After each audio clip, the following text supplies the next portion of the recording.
एक समय की बात है जब ऋषि मुनियों ने यह जानने का निर्णय लिया कि त्रिदेवों यानी ब्रह्मा, विष्णु और महेश में से सर्वश्रेष्ठ कौन है।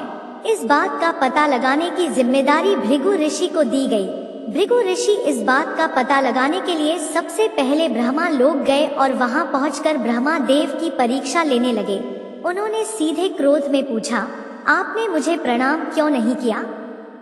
सुनते ही ब्रह्मा देव को गुस्सा आ गया। उन्होंने झल्लाते हुए पूछा, क्या एक पुत्र अपने पिता से श्रेष्ठ हो गया है जो उसे मुझे प्रणाम करना होगा? यह सुनने के बाद भृगु ऋषि उनसे कहते हैं कि मैं तो आपकी परीक्षा ले रहा था और आप मुझ पर क्रोधित हो गए। इतना कहकर भृगु ऋषि वहां से सीधे कैलाश चले गए। वहां जाकर वो नंदी से कहते हैं कि मुझे शिव जी से मिलना है। नंदी ने ऋषि को जवाब देते हुए कहा, मैं भगवान शिव का ध्यान भंग नहीं कर सकता है, ऐसा करने पर भोलेनाथ क्रोधित होंगे।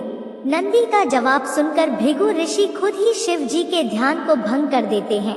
शिव जी का ध्यान भंग होने पर वो भी गुस्सा करते हुए भृगु ऋषि को भस्म करने की बात कहते हैं। तभी माता पार्वती उन्हें रोकती हैं और ऋषि मुनि को क्षमा करने की प्रार्थना करती हैं। शिव जी के गुस्से को देखने के बाद भृगु ऋषि कैलाश से सीधे बैकुंठ चले जाते हैं। वहां वो देखते हैं कि भगवान विष्णु आराम कर रहे हैं और माता लक्ष्मी उनके पैर दबा रही होती हैं। उसी वक्त भृगु ऋषि सीधे विष्णु भगवान की छाती पर पैर से प्रहार कर देते हैं। इस प्रहार से भगवान विष्णु की नींद खुल जाती है और वो भृगु ऋषि से प्यार से पूछते हैं, हे ऋषिवर, मेरे कठोर शरीर से कहीं आपके कोमल पैर को चोट तो नहीं लगी? अगर लगी होगी तो मुझे क्षमा कर दें। यह सुनते ही ऋषि प्रसन्न हो जाते हैं और समझ जाते हैं कि भगवान विष्णु ही त्रिदेवों में सर्वश्रेष्ठ हैं। मां लक्ष्मी भी ये सब होते हुए देखती हैं। वो गुस्से में कहती हैं, नाथ, उन्होंने आपको पैर से मारा और आप इस तरह प्रेम भाव दिखा रहे हैं। क्रोध में वो भगवान विष्णु को छोड़कर बैकुंठ से सीधे धरती चली जाती हैं और महाराष्ट्र के कोल्हापुर में रहने लगती हैं। माता लक्ष्मी के बैकुंठ छोड़कर चले जाने पर भगवान विष्णु को लगता है कि उनका सम्मान और संपत्ति नष्ट हो गई है। इसी वजह से उनका मन काफी अशांत रहने लगा। फिर वो माता लक्ष्मी की तलाश में धरती चले जाते हैं। धरती जाकर भगवान विष्णु श्रीनिवास नामक व्यक्ति बनकर माता लक्ष्मी को ढूंढने लगते हैं। माता लक्ष्मी को ढूंढते ढूंढते वो वेंकटचल पर्वत क्षेत्र में स्थित बकुलामाई के आश्रम पहुंच जाते हैं। वहां बकुलामाई ने उनका आदर पूर्वक स्वागत किया और उन्हें आश्रम में ही रहने के लिए कहा। उस आश्रम में भगवान आराम से श्रीनिवास बनकर रहने लगे। कुछ दिन बाद वहां एक हाथी आ जाता है जो सबको परेशान करता है। यह देख श्रीनिवास धनुष बाण लेकर हाथी की ओर दौड़ते हैं। उन्हें आता देख हाथी डरकर घने जंगल में भाग जाता है। श्रीनिवास उस हाथी का पीछा करता हुए थककर एक सरोवर के पास पेड़ की छाया में आराम करने लगते हैं और कुछ ही देर में उन्हें नींद आ जाती है। नींद में वो कुछ युवतियों का शोर सुनते हैं जिससे उनकी नींद टूटती है।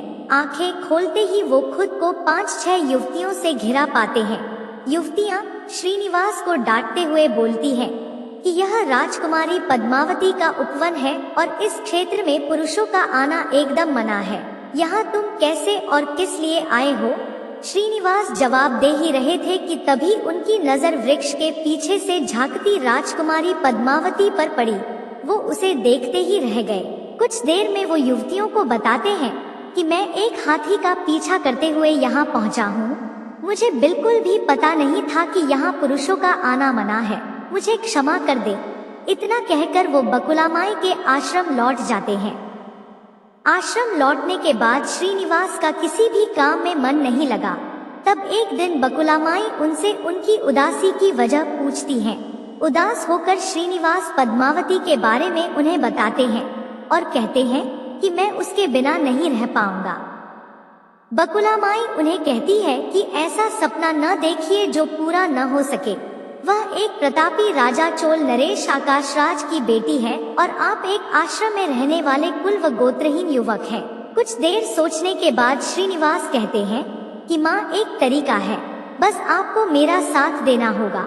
बकुला माई श्रीनिवास का प्यार देखकर हाँ कह देती है।